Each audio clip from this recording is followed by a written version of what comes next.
Katanya perjanjian baru berarti bikinan manusia. Perjanjian lama dan perjanjian baru buatan manusia. Tapi masih ada sisa-sisa kebenaran. Yang di perjanjian lama dan perjanjian baru masih ada sisa-sisa yang berkesesuaian dengan Quran. Shalom, salam sejahtera di dalam nama Tuhan Yesus. Baru saja kita menonton sebuah video yang berisi statement dari seorang mu'alaf yang bernama Donditan ini, yang berkata bahwa PL dan PB itu buatan manusia. Dengan lain kata, ia tidak mengakui Alkitab itu ada tulisan yang diwahyukan oleh Allah sendiri. Nah, bagaimana tanggapan kita sebagai orang percaya? Ada 3 hal yang saya sampaikan pada kesempatan hari ini. Yang pertama, jangan mencubit kalau tidak suka dicubit. Yang mengeluarkan pernyataan tanpa etika, tidak mempedulikan perasaan orang lain, ia begitu saja gampang berkata Alkitab itu buatan manusia. Kalau tidak suka dicubit, jangan mencubit. Saya yakin umat Islam juga tidak suka. Misalnya ada penganut agama lain berkata bahwa Quran itu buatan manusia. Tentu umat Islam tidak suka. Demikian juga umat Kristen tidak suka dengan seenaknya sendiri berkata PLPB itu buatan manusia, tidak menghargai keyakinan orang lain. Kalau Anda tidak percaya Alkitab, silahkan, itu hak Anda. Sama seperti mungkin penganut agama lain tidak mempercayai kitab suci Anda, itu hak mereka. Tetapi jangan mengeluarkan statement-statement secara terbuka yang melukai, secara vulgar, melukai penganut agama tersebut. Kalau tidak suka dicubit, jangan mencubit. Yang kedua, pernyataan Donditan ini bertentangan dengan Quran sendiri.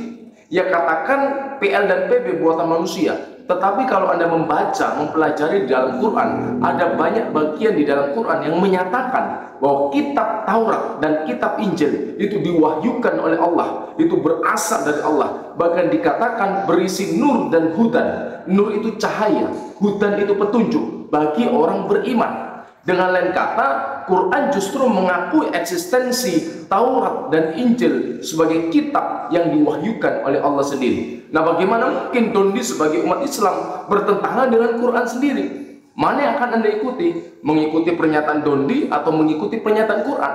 Sebagai umat Islam yang baik, tentu Anda harus mengikuti pernyataan Quran yang mengakui bahwa Taurat dan Injil itu diwahyukan oleh Allah. Nah, ini bisa kita lihat dari kata Taurat sendiri dan kata Injil. Kata Taurat itu merupakan bentuk Arab dari bahasa Ibrani Torah. Demikian juga kata Injil itu merupakan bentuk Arab dari bahasa Yunani Evangelion, artinya kabar baik. Nah, penggunaan kata Taurat dan Injil di dalam Quran itu justru membuktikan bahwa kitab suci yang ada di tangan umat Kristen pada saat itu, pada zaman Muhammad, itu adalah perjanjian lama dan perjanjian baru yang sekarang ini. Jadi bagaimana mungkin Anda Donditan menyatakan bahwa PL dan PB itu buatan manusia, kalau kitab Anda sendiri menyatakan Taurat dan Injil itu adalah kitab yang diwahyukan oleh Allah sendiri. Meskipun demikian, keyakinan kami terhadap kitab suci, Alkitab, itu tidak perlu dukungan dari kitab suci agama lain. Alkitab cukup menyatakan kebenarannya sebagai tulisan-tulisan yang diwahyukan oleh Allah. Ada banyak dasar untuk itu. Misalnya kesatuan pesan.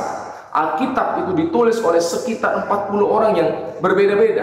Berbeda zaman, kebanyakan tidak saling kenal, dalam tempat yang berbeda, tetapi memiliki pesan yang sama, janji akan kedatangan Sang Juru Selamat. Ini membuktikan ada pengarang agung di balik kitab-kitab tersebut. Siapa? Tentu adalah Allah sendiri yang mewahyukan kitab-kitab itu kepada para nabi.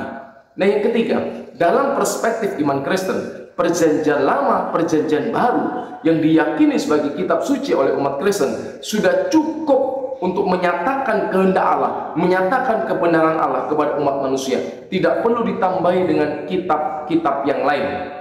PL itu berisi fakta bahwa manusia sudah jatuh ke dalam dosa, dan Tuhan menubuatkan melalui nabi-nabinya akan datangnya Sang Juru Selamat. Nah, di dalam perjanjian baru, janji akan kedatangan Sang Juru Selamat itu sudah tergenapi dalam diri Yesus Sang Mesias itu.